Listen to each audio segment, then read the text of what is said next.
নমস্কার, প্রত্যেককে স্বাগত জানাই নেমু নিউজ ইউটিউব চ্যানেলে নতুন একটি ভিডিওতে।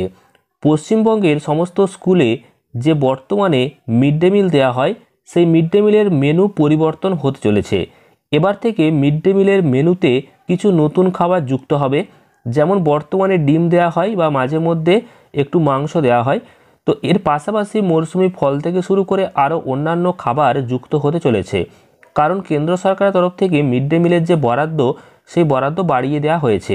মাথাপিছু যে আগে টাকা দেওয়া হতো, সেই টাকার পরিমাণ বাড়ানো হয়েছে। তো কত টাকা বাড়ানো হয়েছে এবং কি কি রান্নার উপকরণ বাড়তে চলেছে, এই নিয়ে রয়েছে আজকের এই ভিডিওর গুরুত্বপূর্ণ আলোচনা। তো অবশ্যই ভিডিওটি শেষ পর্যন্ত দেখবেন। তার আগে এই ভিডিওটিকে লাইক করুন এবং পরবর্তী গুরুত্বপূর্ণ ভিডিওর আপডেট পেতে চ্যানেলটিকে সাবস্ক্রাইব করে পাশের বেল আইকনে অল প্রেস করে রাখুন। আপনারা অনস্ক্রিন দেখতে পাচ্ছেন এই প্রতিবেদনটি প্রকাশিত হয়েছে আজকের সংবাদপত্রে, যেখানে বলা হচ্ছে যে 2 বছর পরে প্রাথমিক এবং উচ্চ প্রাথমিক পড়ুয়াদের জন্য মিড ডে মিলের বরাদ্দ কিন্তু যথাসামান্য বাড়ানো হয়েছে। কেন্দ্রীয় শিক্ষা দপ্তর বুধবার বিজ্ঞপ্তিতে জানিয়েছে, প্রাথমিকের পড়ুয়াদের অর্থাৎ প্রাক প্রাথমিক থেকে পঞ্চম শ্রেণী পর্যন্ত পড়ুয়াদের মাথাপিছু মিড ডে মিলের বরাদ্দ হলো 6 টাকা 19 পয়সা। এর মধ্যে কেন্দ্র দেবে 3 টাকা 71 পয়সা এবং রাজ্য দেবে 2 টাকা 48 পয়সা।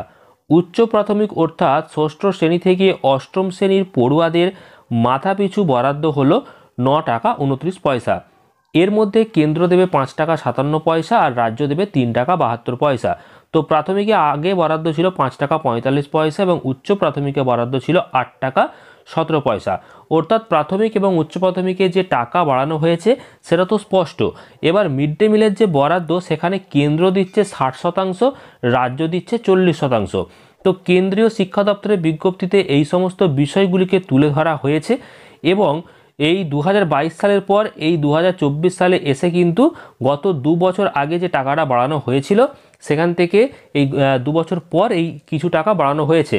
তো মিড ডে মিলের এই যে সামান্য বরাদ্দ বৃদ্ধি হয়েছে, এতে করে ছাত্রছাত্রীদের যে খাবার পাতে সেইখানে পুষ্টিকর খাবার দেওয়া যাবে কি না, সেই নিয়ে কিন্তু নানান একটা বিজ্ঞপ্তি, অনেকের যে বক্তব্য সেটা সামনে এসেছে।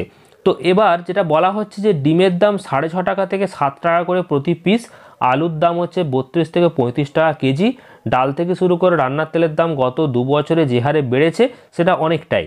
সেখানে প্রাথমিকে মাত্র 74 পয়সা করে মাথাপিছু বাড়ানো হয়েছে আর 12 পয়সা করে যে বৃদ্ধি হয়েছে সেটা হচ্ছে উচ্চ প্রাথমিকে। তো এই 74 পয়সা আর 12 পয়সা করে যে বৃদ্ধি হয়েছে, এতে করে খাবার যে পুষ্টিকর করা যাবে সেটা কিন্তু সম্ভব নয় বলে জানানো হয়েছে। শিক্ষামন্ত্রী ব্রাত্য বসু বলেছেন যে কেন্দ্রের কাছে আমাদের যে প্রস্তাব ছিল প্রাথমিক ও উচ্চ প্রাথমিকে 3 টাকা বাড়াতে হবে, সেটা আর হলো না।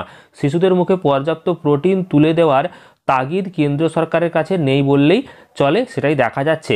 তো এইটুকু যে বাড়ানো হয়েছে টাকা, এতে করে যে মিড ডে মিল বর্তমানে দেওয়া হচ্ছে, সেই মিড ডে মিল আদৌ চালিয়ে যাওয়া সম্ভব কি না সেটাই কিন্তু শিক্ষক শিক্ষিকা বলছে। কারণ মিড ডে মিলের খাতে কিন্তু অনেক টাকায় খরচ হয় আর মাথাপিছু যে টাকাটা দেওয়া হচ্ছে তাতে করে 1 পিস করে ডিমও কিন্তু দেওয়া যাবে না, মাছ মাংস তো দূরের কথা। তো মিড ডে মিলের মেনুতে কিন্তু এবার পরিবর্তন আসতে চলেছে, যেখানে হয়তো আর ডিমটুকুও সপ্তাহে সপ্তাহে মিলবে বলে মনে হচ্ছে না। কারণ বাজার দর যে হারে বাড়ছে, তার তুলনায় যে বরাদ্দ, সেই বরাদ্দ কিন্তু বাড়ানো হচ্ছে না। মাত্র 74 পয়সা প্রাথমিকে আর 12 পয়সা উচ্চ প্রাথমিকে বাড়ানো হয়েছে মাথাপিছু। তো এইটুকু বরাদ্দতে কিছুই খাবার হবে না বলে জানাচ্ছে শিক্ষক শিক্ষিকা। তো মরশুমি ফল বা মাছ মাংস আর হয়তো দেওয়া হবে না, এমনই একটা ঘোষণা করা হয়েছে। তো অল্প বাড়ানো হয়েছে মিড ডে মিলের বরাদ্দ এবং সেটা নিয়ে ফের বিতর্ক সৃষ্টি হয়েছে, সেটা আপনাদের সামনে তুলে ধরলাম। এবার আপনাদের যে মতামত সেটা অবশ্যই কমেন্ট করে জানাবেন। ভিডিওটি ভালো লাগলে অবশ্যই প্রচুর পরিমাণ লাইক, শেয়ার এবং চ্যানেলটিকে সাবস্ক্রাইব করবেন। আমাদের হোয়াটসঅ্যাপ এবং টেলিগ্রাম চ্যানেলে যুক্ত হয়ে যাবেন, এই ভিডিওর ডেসক্রিপশন বক্সে লিঙ্ক দেওয়া রয়েছে। ধন্যবাদ।